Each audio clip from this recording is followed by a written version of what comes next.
Ok, bueno, vamos a empezar con este tema. Para mí es uno de los más bonitos y a veces también más complejo de poder no solo estudiar, sino abordarlo, porque tiene como tantas aristas, tantas variables, y la verdad es que hay tanta información, bueno, en general, en todo lo que hablemos de medicina, ahora hay tanta mala información que los papás ya llegan a la clínica expertos en reflujo y en absolutamente todo lo demás, ¿verdad? Leyeron que podía haber tal síntoma, entonces ellos llegan ya para que uno les dé el tratamiento. Entonces, yo creo que el tener claro es que hay varios conceptos claros en cuanto a reflujo, ¿verdad? Y lo primero, tal vez antes de que empecemos a avanzar las diapositivas, es que en general en cualquier cosa en medicina debiésemos hacerlo, pero en reflujo en particular, entendamos desde la diapositiva número 1 que usualmente el reflujo es consecuencia de algo más, ¿verdad?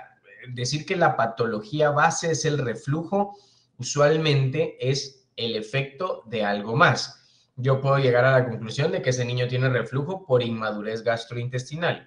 Yo puedo llegar a la conclusión que tiene reflujo porque tiene alergia a la proteína de la leche.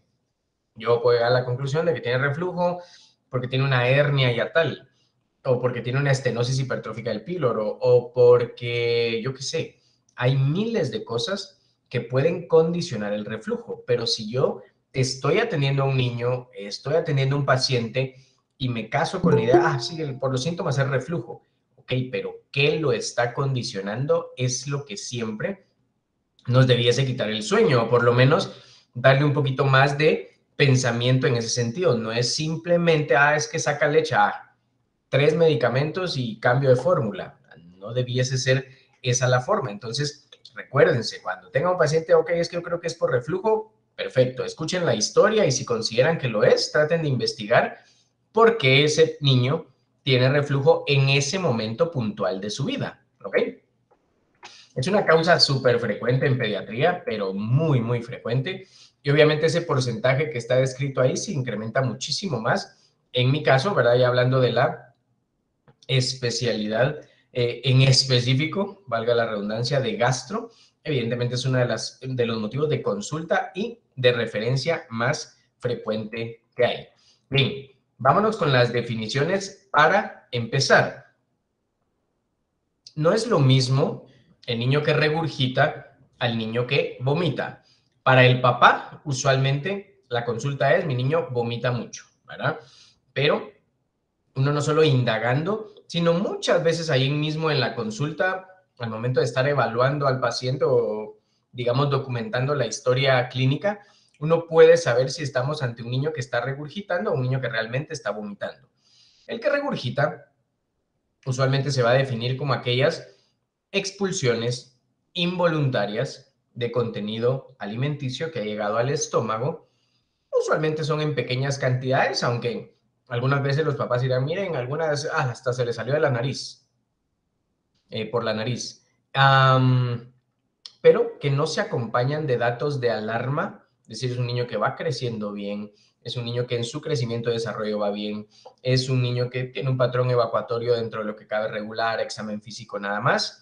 Entonces, por eso es que se pone ese término, pues chistoso en español, en inglés le ponen como happy speeder y en español le ponen el vomitador feliz, que literalmente es aquel niño que regurgita y que usualmente básicamente es por la inmadurez gastrointestinal que hay. Acuérdense que al principio, bueno, en general todo el organismo, pues, pero hablando del tracto gastrointestinal, es sumamente inmaduro. Es decir, la forma en la que succionan los niños, en la que degluten, cómo se va dando el movimiento a través del esófago. Y cuando llega a ese límite entre el esófago y el estómago, que está el esfínter esofágico inferior, ese esfínter debiese funcionar como una válvula. Es decir, pasa el alimento, se cierra el esfínter y de alguna manera que no regrese el alimento. Pero el tono del esfínter esofágico inferior se va adquiriendo en una forma muchísimo más significativa, como hasta el octavo, el noveno mes. O sea, al principio es muy aguado, o sea, no tiene mucho tono y con mucha facilidad el alimento se regresa y le están sacando el aire y ¡pum!, saca un poquito, está acostado al lado y ¡pum!, lo expulsa.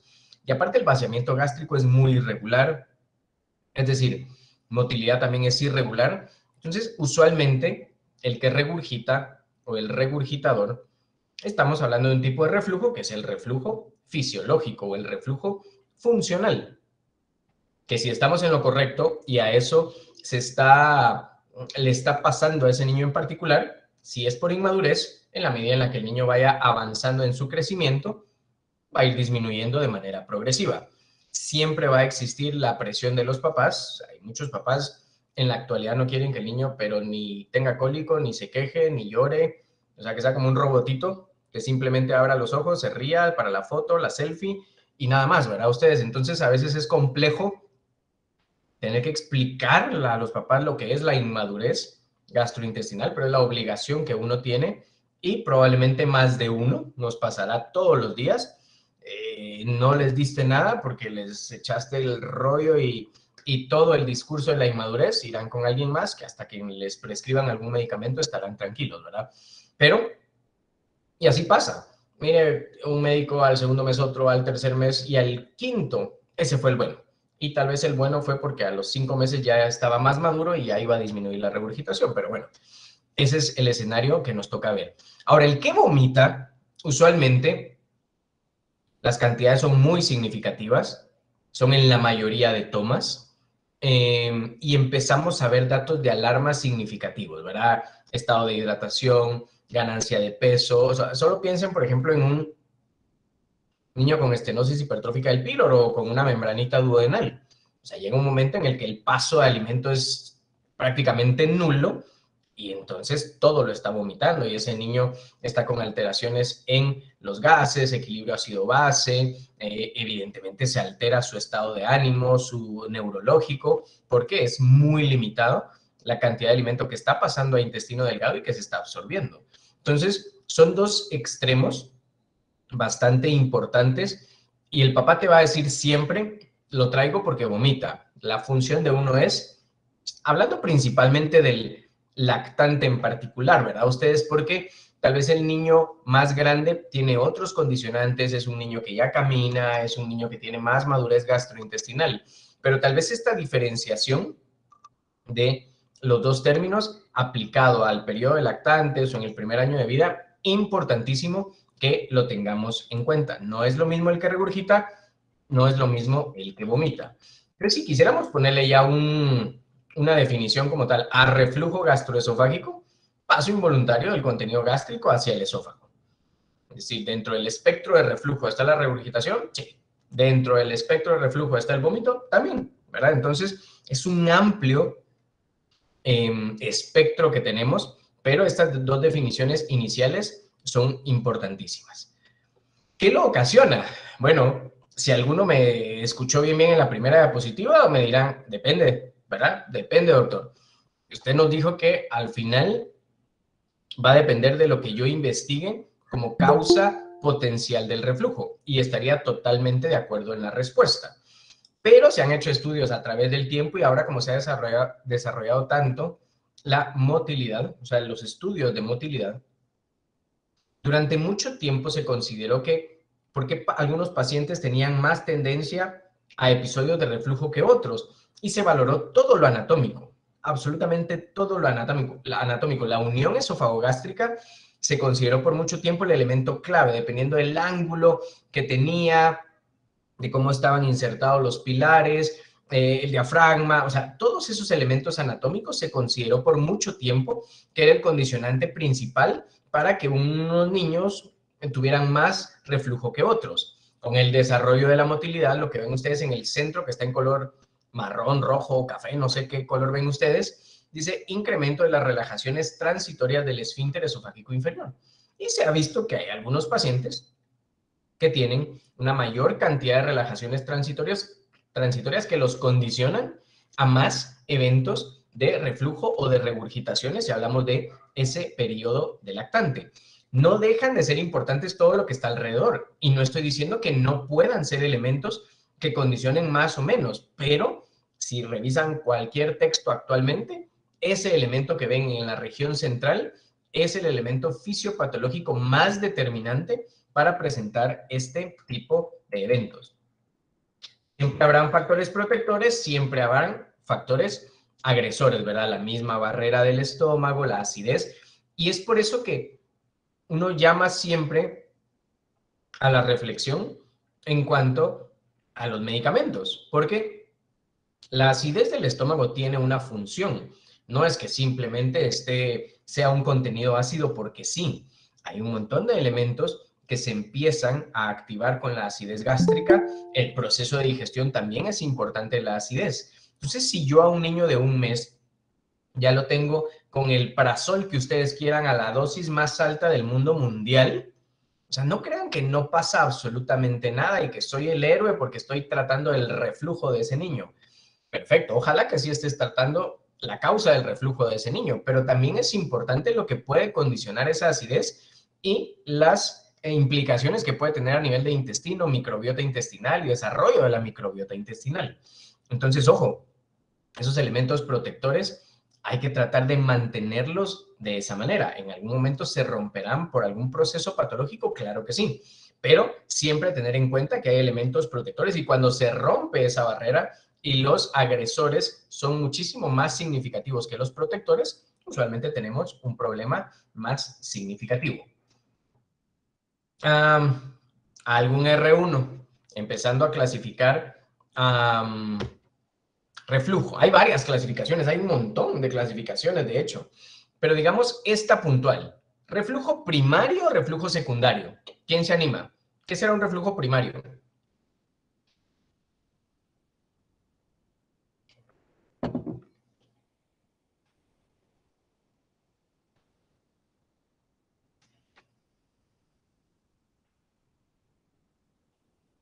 O un R3, si no se animan, los R1.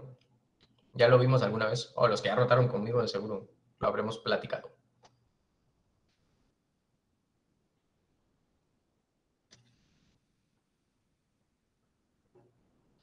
¿Ninguno?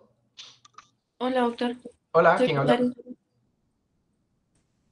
Rosario. Hola, Rosario. Yo considero que el primario es el que está causado por la misma inmadurez del sistema gastrointestinal Ujú. y el secundario puede ser causado a otra enfermedad de base, por ejemplo, las alergias alimenticias pueden causar reflujo, una, bueno, también como una obstrucción, ¿verdad? Como una estrechez o una hipertrofia del píloro. Ok, Y sí, eso. perfecto, Rosario. Tal vez solo la primera parte en la que dijiste causada por la inmadurez gastrointestinal. Digo, no necesariamente solo por la inmadurez.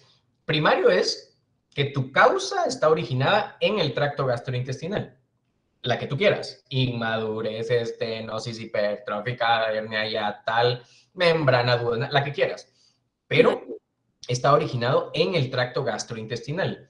Secundario es que hay algo ajeno al tracto gastrointestinal que de manera secundaria te puede condicionar eventos de reflujo.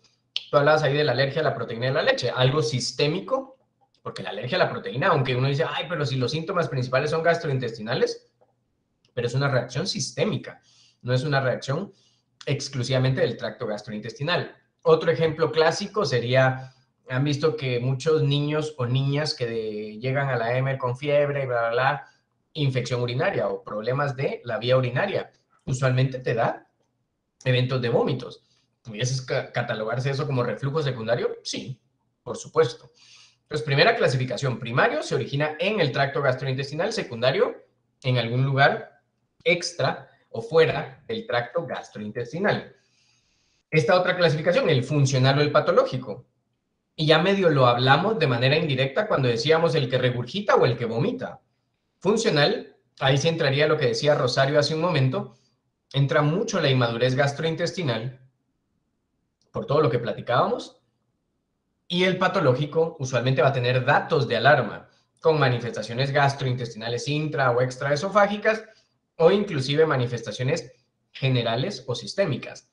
El que es funcional, el que es por inmadurez, así como lo ven ahí en la caricatura también. Usualmente es el niño que vomitón, diría la gente, que a cada ratito me mancha cara, y le tengo que estar cambiando, pero es un niño que en el global no tiene datos de alarma, no tiene algún otro elemento, además, que nos sugiera otra patología adicional. El patológico empieza a ver uno ya datos de alarma, que son los que mencionábamos hace un momento. Y este término, porfa, también que se nos quede. La mayoría no la mayoría, muchas consultas en el hospital o las mismas papeletas, los expedientes, usualmente ponemos de manera muy indiscriminada el término ERGE, enfermedad por reflujo gastroesofágico.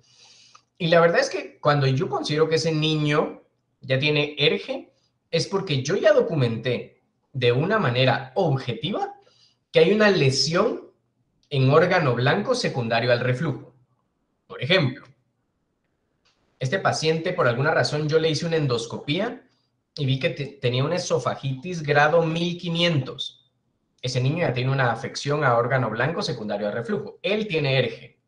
O la clásica historia, mire, este paciente ya lleva 3 ingresos a intensivo por neumonía por aspiración, apical y bla, bla, bla. Ese niño probablemente tenga ERGE, porque ya hay una afección inclusive a un tejido fuera del tracto gastrointestinal secundario a un reflujo patológico. Entonces, ojo, no a cualquier niño que está regurgitando o que yo sospeche que tenga reflujo. Yo puedo poner impresión clínica reflujo gastroesofágico y mis diferenciales son tal. Pero si yo voy a poner ERGE en un documento del hospital o en su clínica o donde sea, a nivel de privado también, yo debo de estar consciente de que ya tiene que existir una documentación objetiva de una afección a un tejido en particular, secundario a los eventos de reflujo. Entonces, ¿verdad? No es lo mismo decir reflujo o sospecho que tiene reflujo a decir ese niño tiene una enfermedad por reflujo que lo está afectando de manera significativa con los datos de alarma que mencionábamos previamente. La parte del diagnóstico es bien compleja también, ¿verdad? Porque uno dice, un niño más grande, del lado derecho ahí de la diapositiva, uno diría, bueno, usualmente ese es un niño que, ¿cuál es la lógica? ¿Qué clínica te va a representar un niño con reflujo? Bueno, él fíjese que está corriendo, de repente está haciendo actividad física, o cuando se acuesta siente que se le regresa, nos refiere que, ay, sintió aquí, siente un contenido ácido, le duele la panza, ¿verdad? Es como un poquito tal vez más lógico en un reflujo clásico, digamos, los síntomas que pueda presentar, pero en los lactantes es difícil. O sea, ¿cómo decimos o cuál es el síntoma o lo que te va a describir el papá característico de un niño con reflujo? Es que irritabilidad puede ser sí, pero no es la única causa. Puede estar expulsando, sí, pero eso lo hace el que regurgita, ya si es una cantidad más significativa o con datos de alarma, pues bueno, un vómito. Puede estarme rechazando el alimento, eso es pero ve, específicamente reflujo, no necesariamente, ¿verdad? O sea, un niño va a rechazar alimento no solo por reflujo. Pobre ganancia de peso, pues si es una enfermedad, es un reflujo patológico, usualmente puede ser, pero no es la única causa. ¿A qué voy con esto? Que uno tiene que ser muy juicioso y muy crítico, porque sí hemos entrado en ese círculo vicioso de que cualquier irritabilidad, cualquier tosecita, cualquier moco es por reflujo, ¿verdad? Y eso de verdad que yo lo escucho muy frecuente y muy seguido. Es que fíjese que no está durmiendo muy bien y me dijeron que era por reflujo. Es que fíjese que tiene una su tosecita seca, doctor, una seca, que ya nos dijeron que es por reflujo. Y la que, pues, puede causar gracia en algún momento, pero es súper frecuente. Mire, ¿y tú por qué dices que tiene reflujo? ¿Por qué consultas por reflujo en el caso de tu bebé? Es que yo le veo la carita, doctor. Yo le veo la carita cuando él de repente cierra los ojitos y ahí yo siento que es que se le está regresando. Digo, hasta eso, ¿verdad? Ustedes, es decir, el papá o la mamá, con tanta información que tiene, o todo lo que le dice el mundo alrededor, entiéndase, la suegra, la abuela, la comadre, la vecina, al final terminan pensando que todo, absolutamente todo lo que pasa es reflujo. Y peor, un reflujo patológico, porque ya llegan con sus medicamentos prescritos, ¿verdad? Por supuesto. Entonces, digo, vuelvo a decirles, poner como una diapositiva, decir todas las potenciales variables clínicas del reflujo, chica, yo creo que no nos alcanzan, pero varias diapositivas, como muy juicioso. Al final, si somos consecuentes con lo que estamos diciendo, dijimos, el reflujo siempre está dentro del contexto de algo más, ¿verdad? Que sea exclusivamente solo reflujo, sería muy, muy difícil. Siempre, para todo, hay datos de alarma. Bueno, mire, el niño me está vomitando, pero el contenido es verde. Digo, eso es obstrucción hasta que se demuestre lo contrario, ¿verdad? Ustedes no vamos a pensar en algo fisiológico si hay vómito biliar. Un niño que sangra, jamás la sangre va a ser normal, ¿verdad? Varios papás dicen, es que el doctor me dijo que a veces es normal que saquen sangre. Jamás en la vida, nunca. Ni por arriba, ni por abajo, ni por ningún lado. O sea, hay hemorragia gastrointestinal, piensen ahí sí en otro elemento, alergia a la proteína, revisen abajo si no tiene una fisura, yo qué sé, pero que sea fisiológica, hemorragia o presencia de sangre, no. Aquí tal vez les hago un paréntesis, cuidado con el guayaco, ¿verdad? Porque el guayaco es otro elemento, así como creo que cuando hablábamos de fórmulas y decíamos el Clinitest, digo, el guayaco también hay que saber interpretarlo en el contexto de cada niño. Es decir, últimamente pareciera que todo niño lactante que le hacen guayaco, ¡puf!, es alergia a la proteína de la leche. Y un guayaco positivo, ¡pam!, ya le cambiaron a fórmula extensamente hidrolizada. Y no, pues, digo, el guayaco puede ser que en ese momentito puntual que le sacaron la muestra, el niño pujó muy fuerte, pues, y salieron micropartículas ahí de sangre que hacen que el guayaco salga positivo. Pues cuidado, digo, investigar está perfecto, pero, o cuando me hacen consulta en el hospi, mire, este niño con anemia persistente, ¿verdad? Hemoglobina en 6, y le hicimos un guayaco, ¿y qué cree? Salió positivo. Creemos que es de origen gastrointestinal.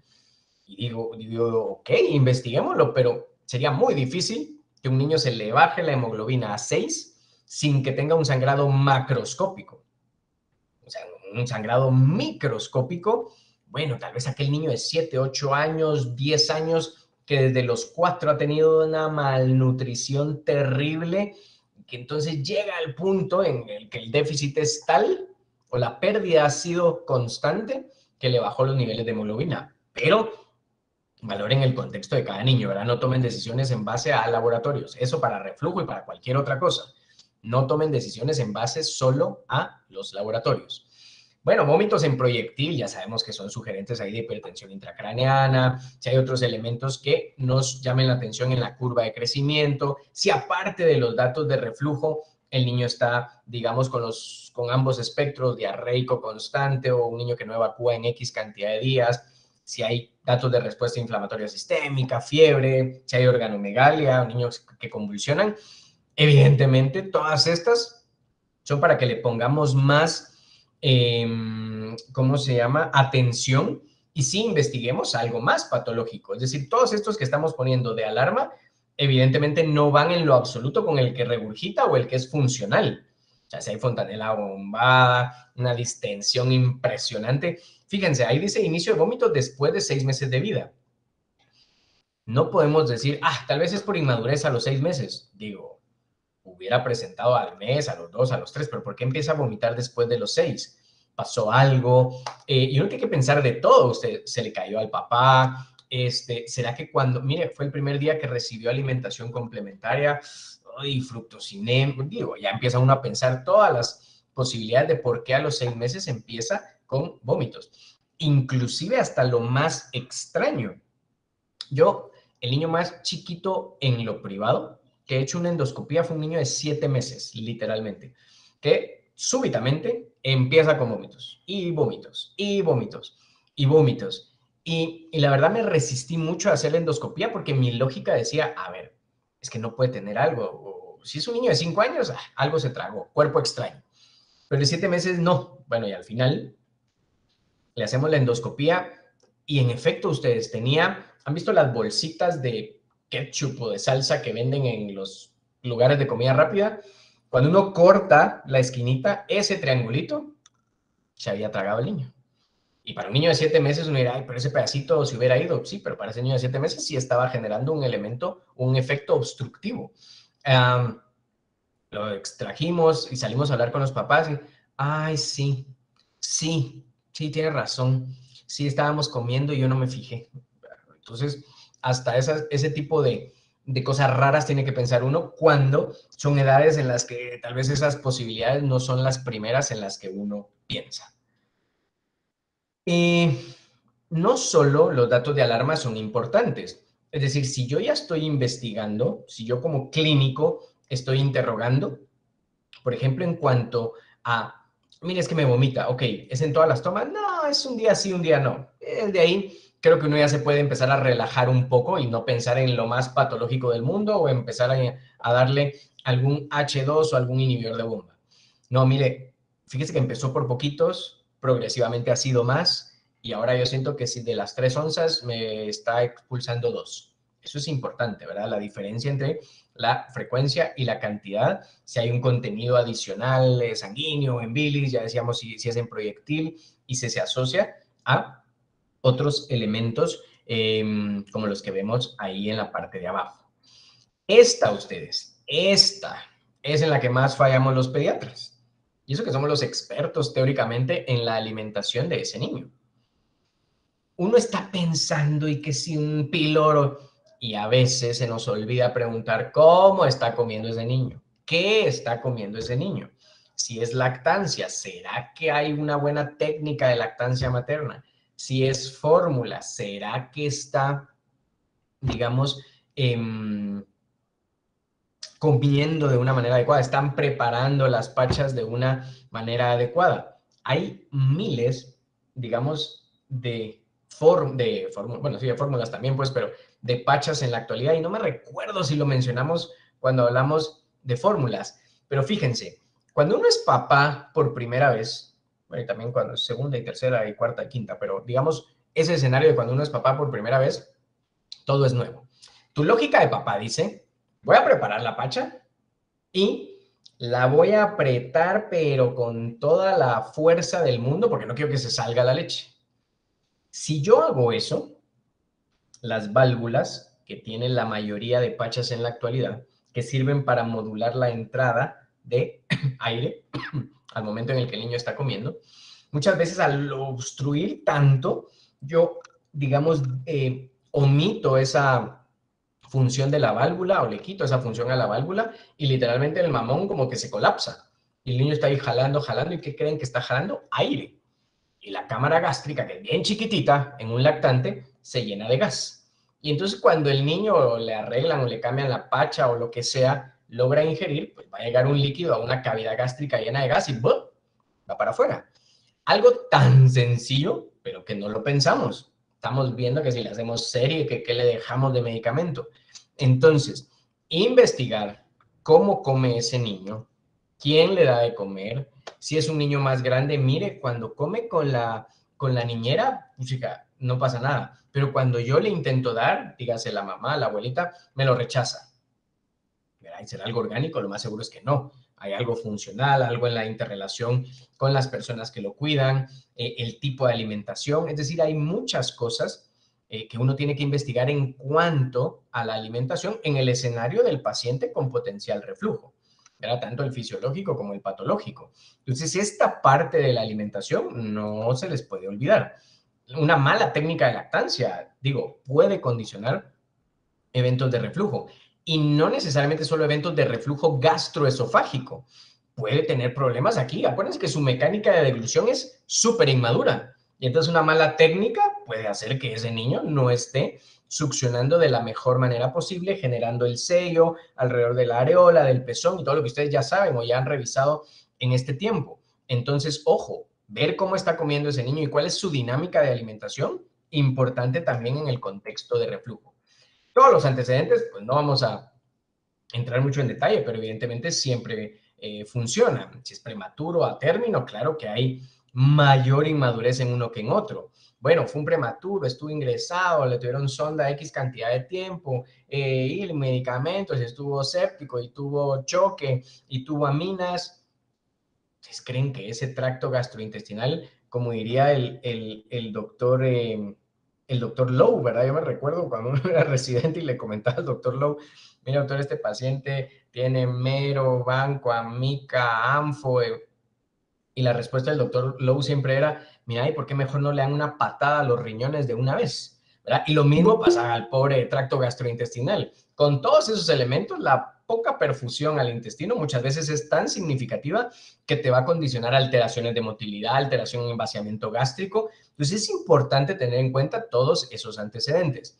si hay elementos o afecciones respiratorias a repetición, si han sido muy recurrentes, si ya le han dado medicamentos, evidentemente si ya le han hecho alguna cirugía, y los eventos, antecedentes familiares que también debemos interrogar. Ok, yo pienso que tiene reflujo. ¿Debo investigar solo el estómago? Pues claro que no, ¿verdad? Curva de crecimiento. Para cualquier patología en pediatría, vean cómo está ese paciente. Curva de crecimiento, peso, talla, cuál ha sido su ganancia.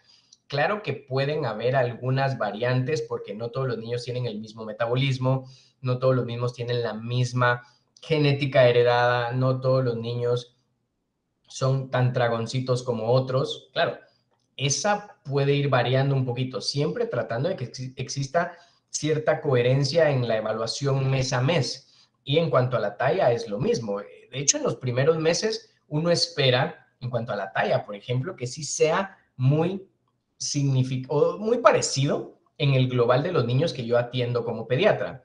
Ya cuando paso la barrera del año, ustedes conocen al doctor Montiel y me conocen a mí.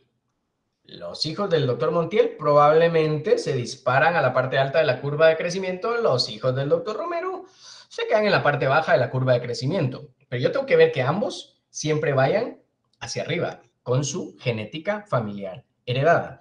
Pero a lo que voy con esto es que esa curva de ganancia de peso, ganancia de talla, ver el perímetro cefálico, ver, digamos, anatómicamente cómo está ese niño, si ha comido bien, y ahí asociado a la historia alimentaria, ver pulmonarmente cómo está, es decir, un examen físico completo, ¿verdad? Ustedes no es simplemente, es por reflujo, vamos a ver ruidos gastrointestinales, ajá, no, o sea, hay que ver el global de ese niño en particular.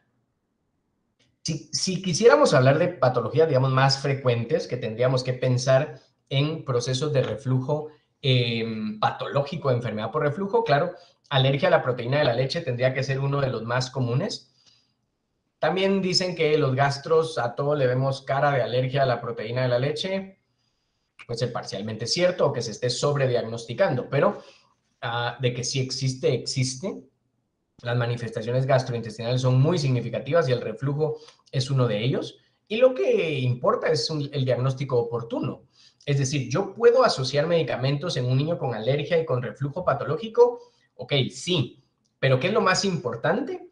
Que yo le cambie de si estaba con lactancia materna a la dieta de la mamá con restricción de proteína de leche y promover la lactancia, por supuesto, o si estaba con una fórmula convencional, pasar a una fórmula extensamente hidrolizada, suero, caseína, la que yo quiera. Pero eso es lo que tengo que hacer. Si yo le doy nada más medicamentos, mejorará un poco tal vez. ¿Será que si yo le doy espeso la fórmula va a mejorar algo? Pero no estás viendo el origen o la etiología principal que está condicionando el reflujo. Entonces, ojo ahí con alergia a la proteína de la leche. Ya dijimos que lo renal también muchas veces nos da de manera secundaria eventos de reflujo muy significativo. Vamos a quitarle aquí el volumen. Muy bien. Alteraciones anatómicas. ¿Por qué les pongo en la parte de arriba de la diapositiva alteraciones anatómicas o eje secundario, elementos anatómicos, y aparece esto? Ustedes me dirán, pero si no estábamos hablando de métodos diagnósticos. ¿Para qué me sirve la serie? Esófago, gastro, duodenal, R3. Yo creo que si no es la cosa que más repito yo en el hospital, tendría que ser en mi top 3 de las cosas que trato de decirles a ustedes todos los días. ¿Para qué me sirve una serie?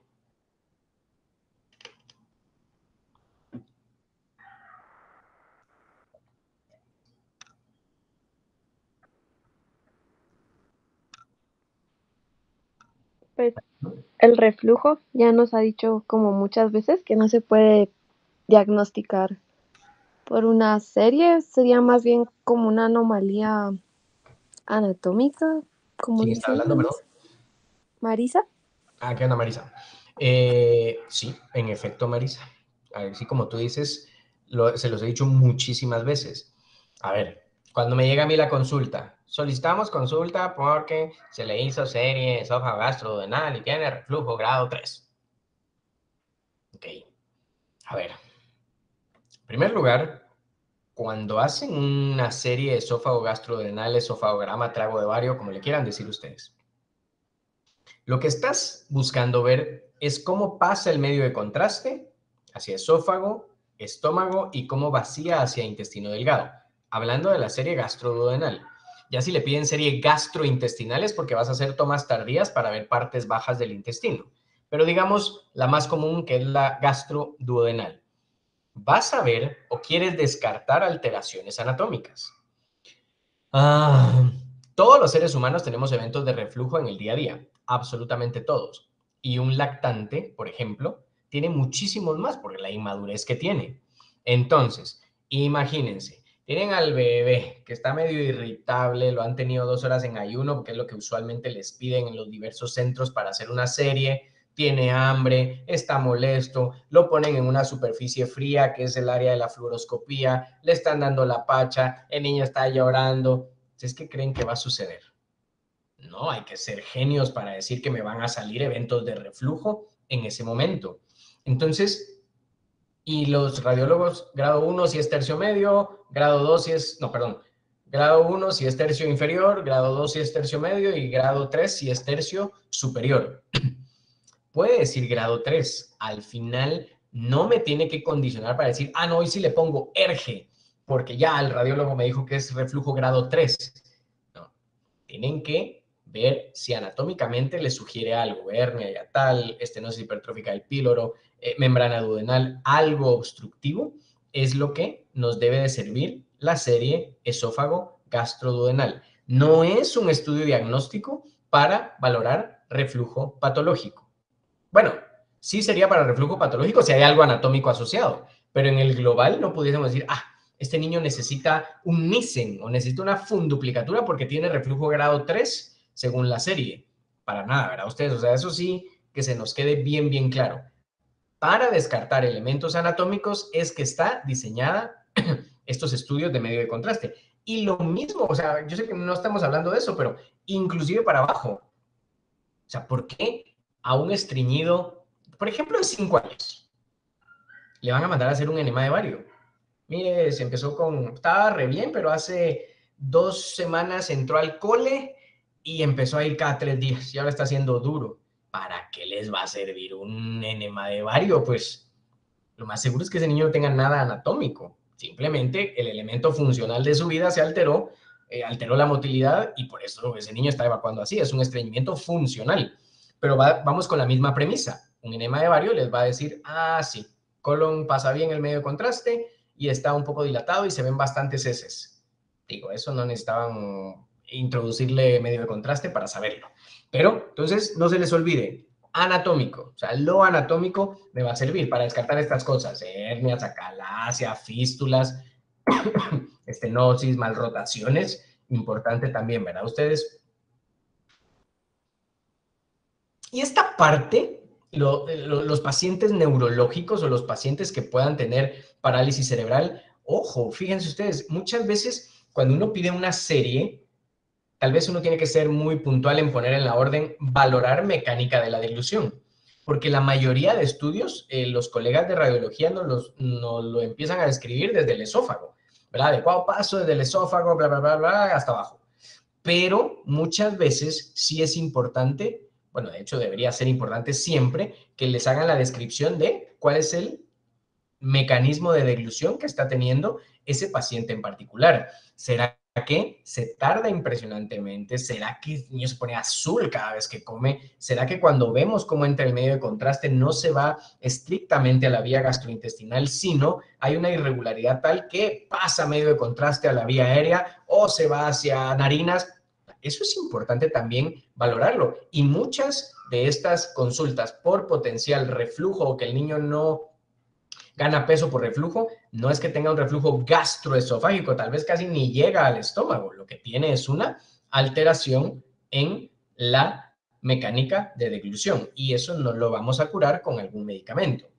Terapia, fisioterapia, si es algo muy extremo, bueno, pues una gastrostomía transitoria mientras la mecánica de deglución mejora de manera significativa.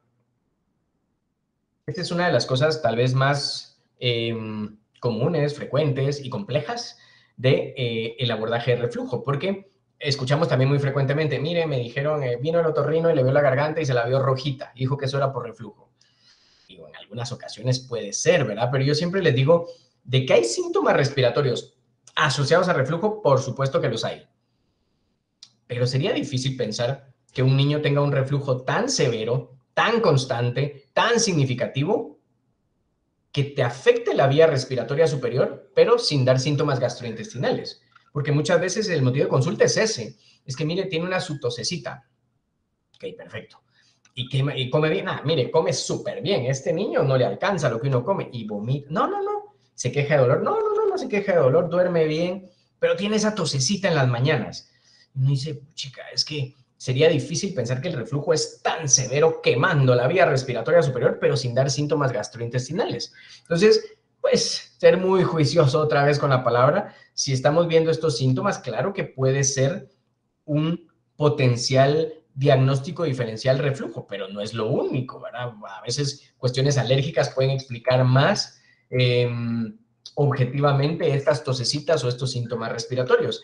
Y cuando es muy significativo, hablando específicamente pacientes con broncoespasmo o diagnóstico de asma, que dicen, mire, es que ya le han dado todos los spray del mundo, esteroide, toda la carga neumológica posible, bueno, puede estar asociado a reflujo, sí, pero siempre es importante preguntar quién fue primero, el huevo o la gallina. ¿Será que yo tengo un reflujo patológico que hace que de manera repetitiva micropartículas vayan pasando a la vía respiratoria y eso me condiciona la hiperreactividad, la irritación y los datos de asma? ¿O será que yo tengo un asma muy mal controlada, por ejemplo, que eso hiperinsufla la cavidad torácica y entonces de manera mecánica comprime la región abdominal y por eso tengo eventos de reflujo?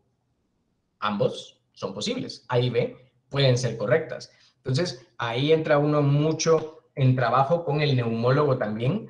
Y ahorita vamos a ver algunas de las pruebas que pudiésemos hacer, pero usualmente uno lo piensa cuando los síntomas son muy persistentes, cuando principalmente son nocturnos o aquellos pacientes que en efecto, mire, tenía el diagnóstico de asma, pero ha sido de difícil manejo, con crisis cada cierto tiempo, a pesar de estar, ¿cómo se llama?, con tratamiento.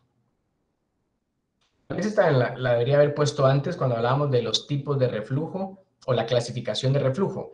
Hay reflujos ocultos, ¿verdad? Que usualmente eso sí solo los logramos documentar mediante algo como la pH impedanciometría, que las vamos a ver ahorita. Es importante, perdón, tener en cuenta que no todos los reflujos son ácidos. No todos los reflujos se curan con inhibidor de bomba. Hay reflujos que son no ácidos también. Muy bien. Aterricemos. Sí, hasta ahorita todo lo que hemos hablado casi que es clínica y la serie de esófago gastroduodenal en el escenario de lo anatómico. Ok, herramientas, perdón, puchica, a ver si estoy trabado de la lengua. Herramientas diagnósticas que tengamos. Si tuviésemos que escoger una que objetivamente nos puede hablar de reflujo patológico, es la pH-metría. Bueno, la pH impedanciometría. Se los pongo aquí inicialmente sola porque al principio se hacía solo así, ¿verdad? Hay ciertos criterios, ya sabemos que es una sondita que se le coloca al paciente que llega al tercio inferior del esófago, evidentemente, porque si entra estómago, pues va a estar la acidez del estómago, ¿verdad ustedes? Entonces llega al tercio inferior del esófago y vamos a medir durante 24 horas. A veces, si no es posible llegar a las 24, con 18 se considera que es bastante confiable el resultado, pero idealmente son 24 horas en donde se estará viendo episodios de reflujo que tenga el paciente, cuándo se presentaron principalmente, porque usualmente los aparatitos, así como el que se muestra en la imagen, tienen ciertos elementos donde dice, ahorita está comiendo, ahorita dejó de comer, ahorita está acostado, ahorita está erguido, digamos. O en este momento, digamos, el software, digamos, documenta cuántos episodios de reflujo estuvieron asociados a los episodios de tos que tuvo el paciente. Entonces, hay criterios que se los pongo ahí, que es, digo, no es necesariamente que se los aprendan, ni para fines de ahorita, o sea, si ustedes lo quieren investigar y saberlo, perfecto, pues, pero hay un puntaje para cada uno de los criterios dependiendo de la clasificación que uno use. Boix, Ochoa, Van den Plas son como tal vez las dos clasificaciones que más se usan y usualmente tienen un puntaje arriba de 13, donde se considera que ese paciente tiene reflujo gastroesofágico patológico. Aún así, no les está diciendo la pHimetría si es por alergia, si es por lo que sea. Nada más les está diciendo que los valores condicionan o se considera que pueden ser de origen o de etiología patológica. En los lactantes a veces es bien debatible porque la misma inmadurez gastrointestinal te puede condicionar el número de eventos registrados por el aparato, pero en algunos casos se hace porque es necesario ante la posibilidad de que se tenga que hacer alguna intervención quirúrgica, gastrostomía, funduplicatura, Nissen y estas cosas que estábamos platicando. Aquí lo de la impedanciometría se los pongo porque en la actualidad es muy raro, súper raro, que se pida solo una pHimetría, a menos que la institución, el centro en el que yo guste realizar esos estudios solo tiene la pHimetría, pero en la mayoría se hace pH impedanciometría. Cuando se adicionó la impedanciometría, mejoró el abordaje diagnóstico del reflujo patológico, porque la pHimetría solo permitía documentar movimiento de líquidos. Cuando ya existía digamos, la sonda para impedanciometría, ya se pudo documentar movimiento de fluidos, de sólidos, de aire, muchísima mejor detección en cuanto a la dirección y velocidad de los eventos de reflujo y logró documentar o logró empezar a documentar ya pequeñas cantidades que pudiesen documentarse también como eventos de reflujo. Vean, esta es una comparación rapidísima de cuántos episodios fue documentado solo con una pHimetría versus una que tenía impedancio asociada. Pues, evidentemente hay más posibilidad de documentar eventos de reflujo de esta manera. Ahí le pongo 3 ejemplos de elementos que nos pueden dar, fíjense, reflujo no ácido y vean Helicobacter pylori, donde decimos, bueno, yo me sé que es inhibidor de bomba y 2 antibióticos. Sí, pero a veces el Helicobacter no solo me da reflujo ácido, sino me puede dar reflujo no ácido. El parasitismo, yardiasis, alergia a la proteína, me puede dar eventos de tipo no ácido. Endoscopía, me encantaría, ¿verdad? Que el estudio diagnóstico por excelencia de reflujo fuera la endoscopía. La medicina privada sería, pero increíblemente buena, pero no, la verdad es que no. Si yo quiero documentar, lo que ustedes ven ahí es una esofagitis importante, ¿verdad? Y están llegando al tercio inferior del esófago, esas líneas marcadas que ustedes ven alrededor son datos de esofagitis y realmente me tiene que servir si en dado caso no tenemos una respuesta o estamos en esa discusión con neumo, ¿verdad? Sí, ¿qué es lo que está condicionando los potenciales eventos respiratorios que está teniendo ese niño? Bueno, entrar a hacer una endoscopía y tomar biopsias del esófago no solo me pueden hacer documentar este tipo de esofagitis, sino las biopsias me pueden permitir, mire, este sí es sugestivo de alergia alimentaria, o estas biopsias son sugestivas de esofagitis eosinofílica. Para eso me puede servir una endoscopía, pero evidentemente yo no voy a ver reflujo en ese momento. Puedo ver alteraciones anatómicas, puedo ver una hernia hiatal, puedo ver estas afecciones de tejido, pero no tendría que ser el estudio diagnóstico por excelencia para reflujo. Estos evidentemente de manera basal, ¿no? Manometría, solo estoy pensando a acalasia o algún otro tipo de problemas y de medicina nuclear realmente es muy poco lo que utilizamos en gastro para diagnóstico. Muy bien. Clínica ya dijimos que es el 99%.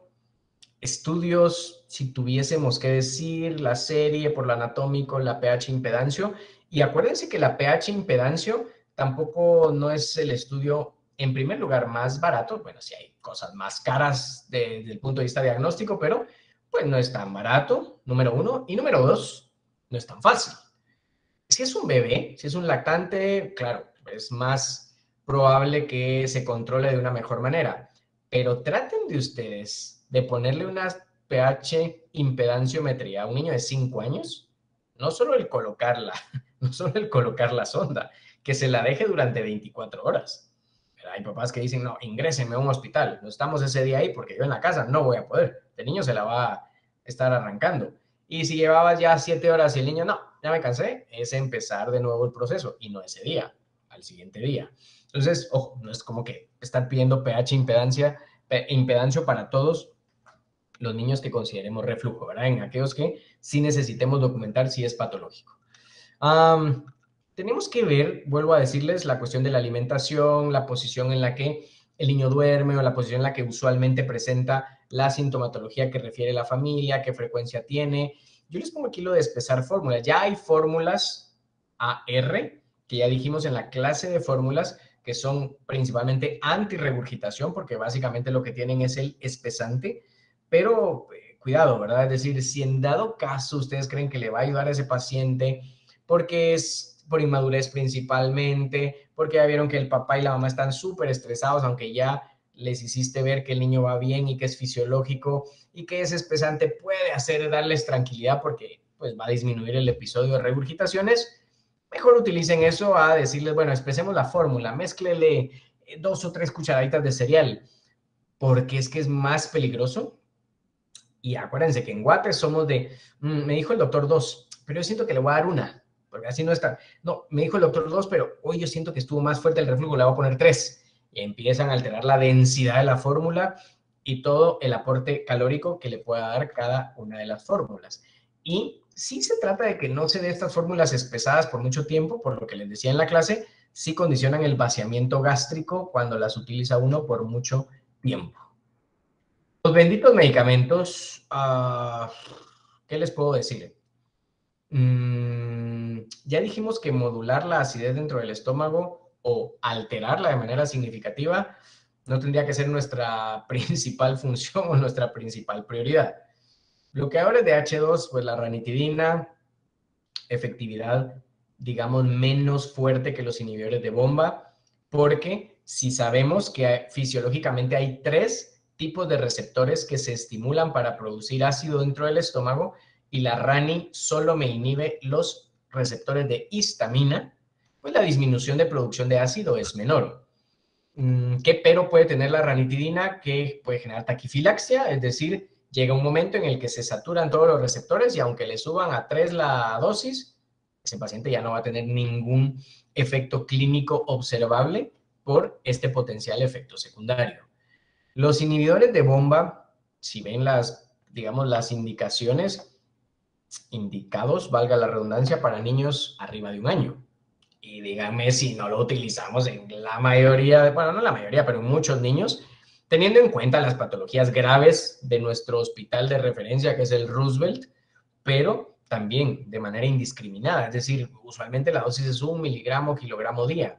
Y ves llegando pacientes hablando de la clínica privada, mire, me dejaron el sobrecito de esomeprazol y el niño pesa, ¿qué les gusta? 7 kilos y tiene 10 miligramos cada 12. O sea, ni siquiera 2 miligramos kilo día, que sería la dosis tope.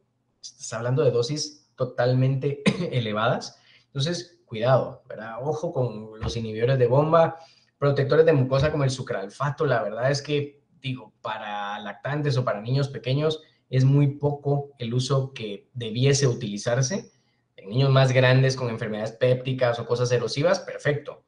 Los proquinéticos, digo, no hace algunos años la cisaprida fue sacada del mercado por efectos secundarios a nivel cardio de manera significativa y aún así las que utilizamos en la actualidad, domperidona, que tal vez las marcas más comunes que vamos a escuchar es Motilium o Gastroflux, que es domperidona, o la mosaprida, que es el Periban, ¿verdad? Ambas pueden tener potenciales efectos secundarios. Tal vez la que está más asociada a irritabilidad es la domperidona, entonces tener ojo con eso, y no digamos la bien conocida, la metoclopramida, que tiene un muy buen efecto prokinético, es muy buen antiemético, pero sabemos que puede tener ese potencial efecto extrapiramidal donde los niños, si nunca han visto uno, es horrible, y para el papá peor. O sea, literalmente parecía que están convulsionando, que están rígidos, ¿verdad? Es decir, causa una rigidez de cuello impresionante y no necesariamente solo con dosis excesivas o dosis arriba del promedio. A veces con la dosis convencional, si tiene sensibilidad ese paciente en particular, puede presentar este efecto secundario. Y los antiácidos, de verdad, para niños pequeños, casi no debiésemos utilizarlos. Tratamiento quirúrgico, pues no es decir a cualquier niño con reflujo le vamos a hacer funduplicatura. No, ¿verdad? Es decir, hacer una funduplicatura es alterar anatómicamente toda la unión esofagogástrica y eso puede tener implicaciones importantes. Imagínense que tiene una alergia a la proteína y usted le hace una funduplicatura. La capacidad de expulsar gases, de eructar, del tránsito, todo se altera y al final no hicieron nada que fuera a mejorar significativamente. Lo que necesitaba era un cambio en la alimentación, no una corrección anatómica. Ya, bueno, si hay elementos aparte, una estenosis esofágica. Fíjense, esa segunda yo inclusive la pondría en tela de juicio. Hernia hiatal. Yo tengo una paciente, de verdad, que consideré algo quirúrgico porque la hernia hiatal sí era impresionantemente grande.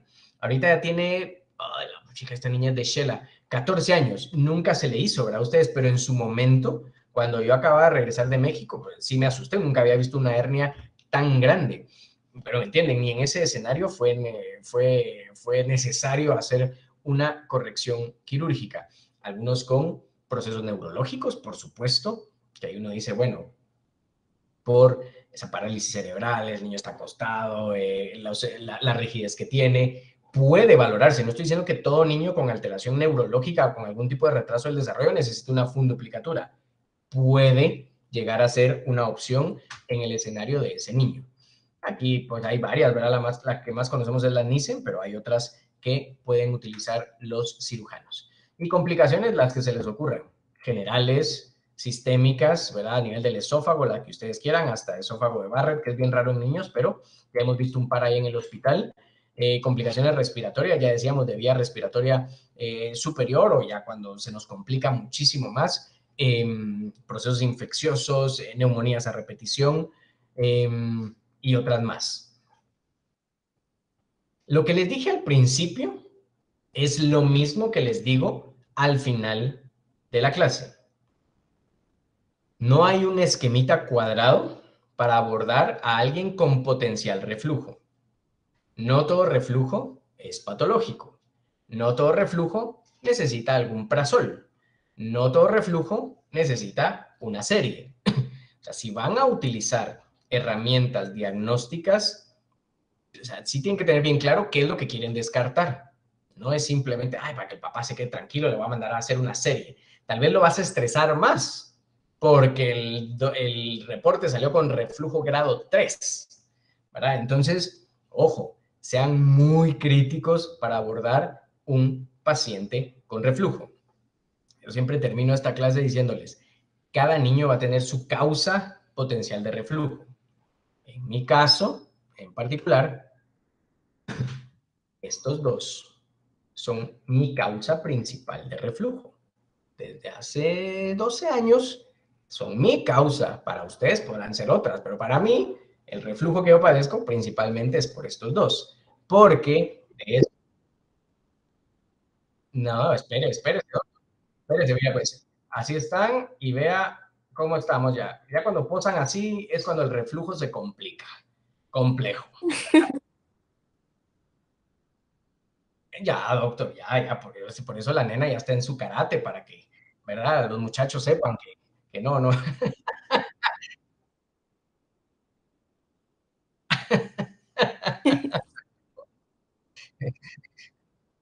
Exactamente. Entonces, piensa, es como en broma esto, pues, pero busquen en cada niño qué les causa reflujo. O sea, no es solo la prescripción.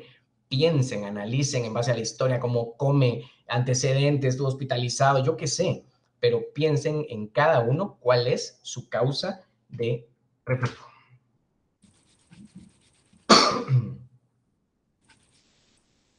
Ok, si tienen preguntas.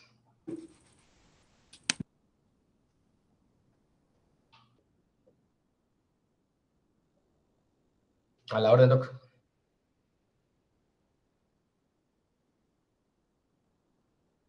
Usualmente 3 meses es como lo más descrito. 3 meses. Empieza a haber problemas y de hecho cada vez hay más reportes. Lo que pasa es que los reportes de efectos adversos de inhibidores de bomba cada vez son más frecuentes, pero no son casos, digamos, que usted diga, hay una serie de pacientes a los que les dio, por ejemplo, neumonía. Hay reportes de pólipos por inhibidores de bomba, de lo que se le ocurra, pero son como eventos muy aislados para poder decir, no, el inhibidor de bomba tiene que salir del mercado porque a todo el mundo le va a dar, por ejemplo, póngale el extremo cáncer, por ejemplo. O sea, son eventos aislados, pero cada vez hay más reportes de eso. Ahora, lo que sí está claro es que sí afecta totalmente la acidez, porque para eso está. Y decíamos, la ranitidina inhibe los, ¿cómo se llama? Receptores H o los de histamina, pero el inhibidor de bomba actúa a una forma muchísimo más molecular, inhibe la bomba de protones, entonces los tres receptores están bloqueados. Entonces la disminución de producción de ácido es muchísimo más significativa. Entonces decir, sí, que se lo tome 3 meses, digo, si con un mes el niño va bien, busque bajarlo y suspenderlo, pero usualmente es el lapso, 3 meses.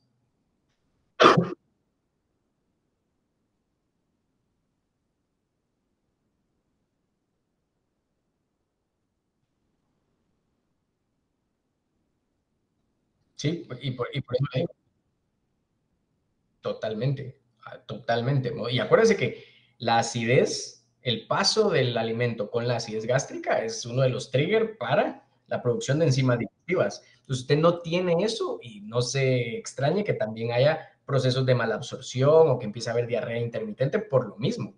Y uno dice, pero puchica, mejoró el reflujo, pero empezó con diarrea. Entonces sí tiene que tener uno bien claro la fisiología ahí del estómago, primeras funciones del intestino, para no dar demasiado tiempo o dosis sumamente altas. Exactamente, exactamente.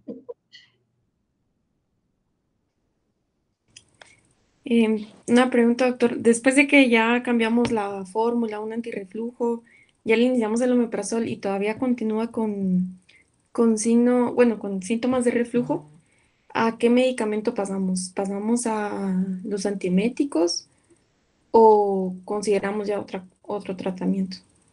La puchica es complejo. Sí, mandárselo al Ah, gastro. bueno, pero No, obvio.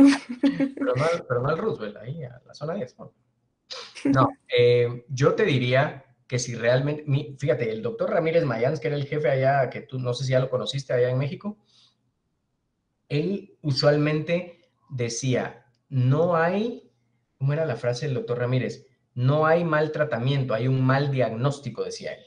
Cuando decía, mira, doctor, ya le dimos tratamiento, bueno, entonces no están investigando bien. No han encontrado cuál es la verdadera causa del reflujo de ese paciente. Es decir, ¿será que es un reflujo no ácido y por eso no mejora con inhibidor de bomba? ¿Será que sí tenía algo anatómico y no se lo hemos documentado? Pensamos que era píloro y al final era una membrana duodenal que estaba más abajito. ¿Será que ese niño tenía una hernia hiatal? ¿Será que es una alergia a la proteína de la leche, pero en un extensamente hidrolizado no le funcionó, sino que ese niño necesitaba elemental? Ahí te diría yo, Rosario, tal vez no tanto a qué medicamento pasamos, sino qué otras opciones diagnósticas tenemos. ¿Verdad? Si tú Ujú. ya tienes un buen medicamento, si tienes los elementos que tú consideras desde el punto de vista terapéutica que son de lo mejor que hay algo que no estamos viendo. ¿Verdad? Es decir, esa sería tal vez mi mejor respuesta a tu pregunta, porque no podrías decir de inhibidor de bomba pasamos a prokinéticos, de prokinéticos a antieméticos y si no funciona, ¿verdad? No, en lo absoluto. O sea, no tienes como ese cuadrito o escala para decir, bueno, no me mejoró, voy con este, no me mejoró, voy con antiácidos, no me mejoró, voy con sucralfato. Tendrías que ver el contexto y el escenario de cada niño, Rosario. Sí, doctor, gracias.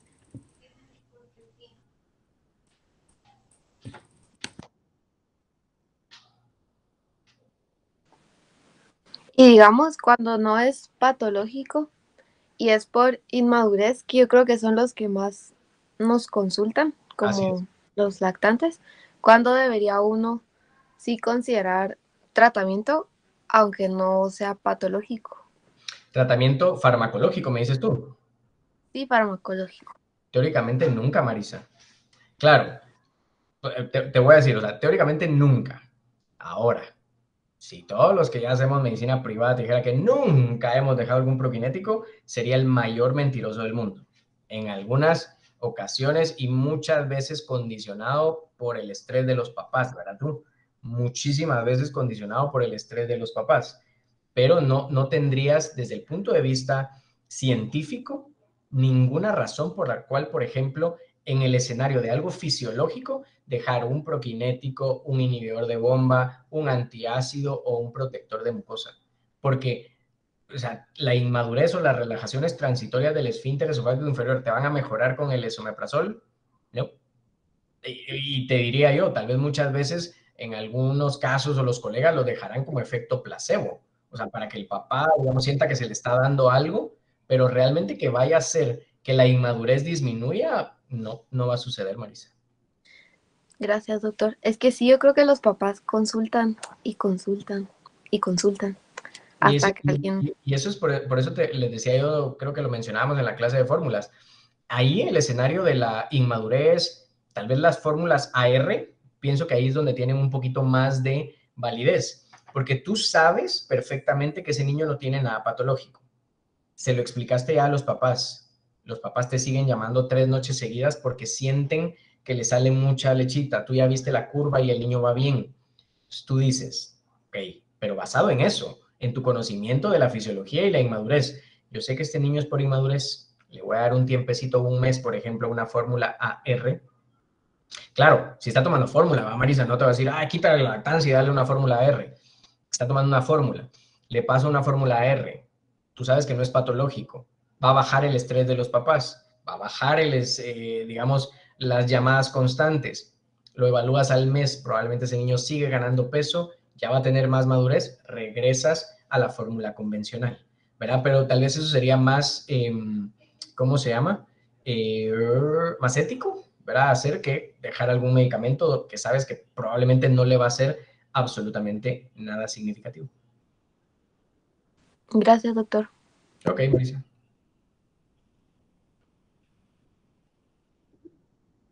Doc, buenas noches. Que descanse.